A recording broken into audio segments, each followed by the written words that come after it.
250 ton तूर डाळ कुसोवन उडोवपाच्या प्रकरणाची चौकशी प्रधानमंत्र्याच्या कार्यालयांतल्यान जावची अशी मागणी गोवा फॉरवर्ड पक्षाचे सुप्रीमो विजय सरदेसाय हांणी केला।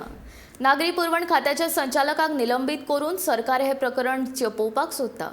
तूर डाळ कुसोवपाच्या प्रकरणाक पुरायपणान नागरी पुरवण खात्याचो मंत्री जापसालदार आसा अशें विजयान म्हणलां।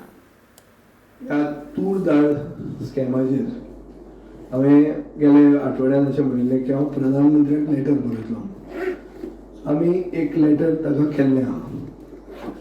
बेजिकली लेटर करपाचो हेतू असो आहा की एक सेंट्रल एजन्सीक घालून हे 241 टन जो क्रिमिनल वेस्टेज जाल्या तातूंत एक सारकी इन्क्वायरी जावपाक जाय।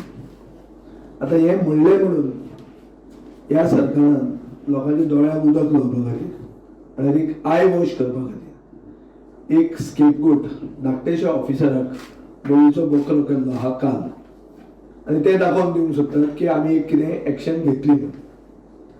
आता ही एक्शन म्हळ्यार making a scapegoat of an officer without a proper inquiry and when the actual involvement is of the minister and even of the chief minister. हे कॅबिनेटान डिसिजन जाल्ली वस्त आनी ताचे खातीर तांचो इन्वॉल्वमेंट आहा हे आमी गेले खेपे म्हणलां।